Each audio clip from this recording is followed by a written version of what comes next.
Bongbong, ba't hindi mo napakulong? Kaya mo ipakulong yung mahihirap? Bakit yung malalaking drug lord hindi mo mapakulong?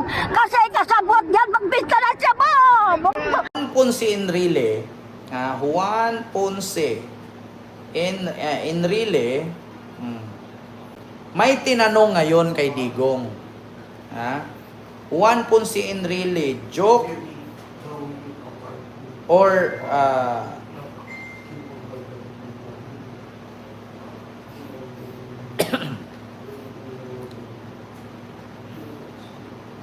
ang sabi dito ni Juan Ponce Enrile patungkol kay Duterte,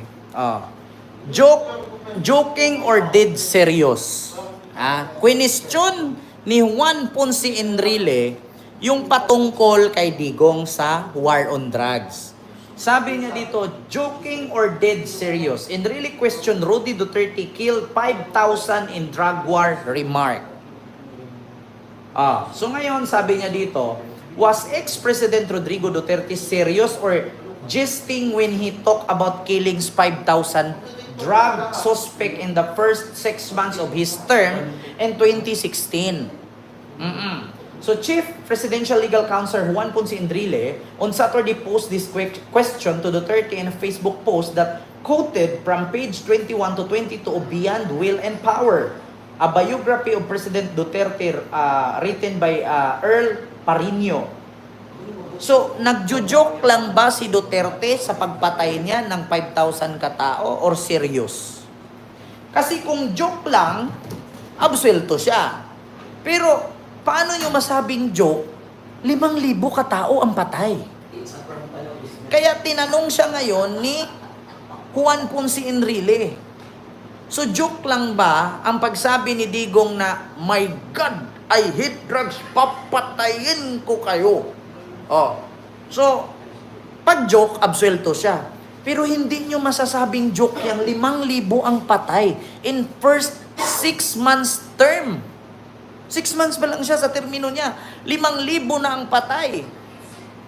So, ngayon, nagtanong si Juan Ponce Enrile, bumira ang lolo Enrile ninyo. So, joke lang ba? Kasi pag joke, absuelto siya.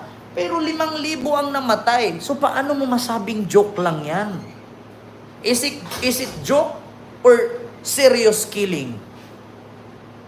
Di ba? Actually, ito si Juan Ponce Enrile. Wala na itong dapat patunayan eh. Wala na itong dapat patunayan sa buhay. Bakit? Hindi naman to pwedeng ikulong na eh.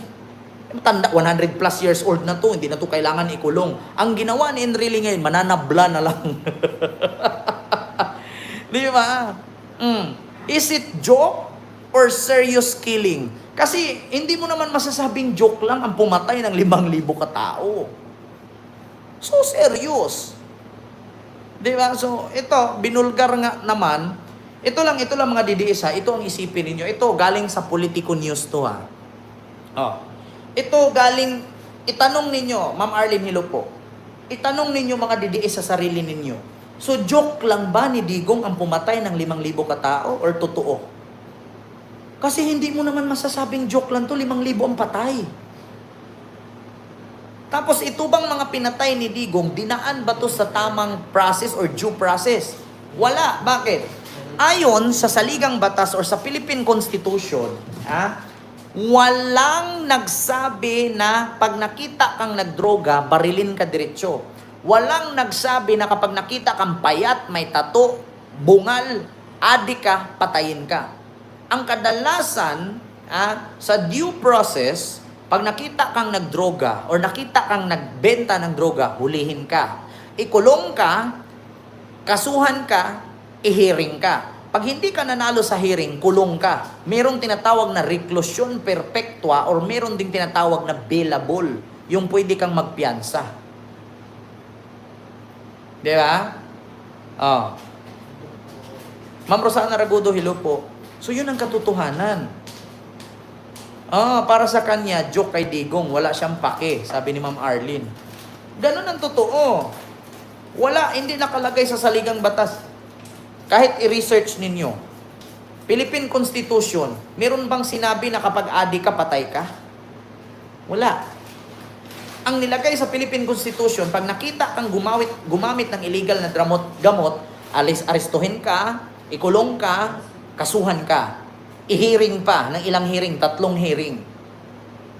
O, galit kay Digong ang mga adik. Hindi na galit kay Digong ngayon.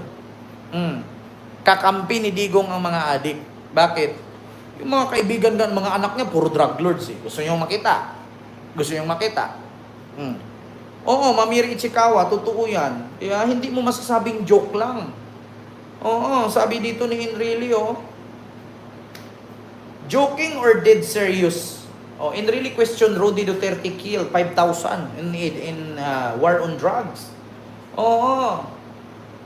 Tapos, Enrile focus on a meeting between Duterte Parino lawyer Livy Baligod, Patmir Rovivar, and Gonggi Galinsoga at the business center of the Marco Polo Hotel in Davao City on November 28, 2015. Duterte talked about his plan to run for president as he expressed dismay over the Senate Electoral Tribunal junk of the disqualification petition against Senator Grace Poe from the 2013 polls.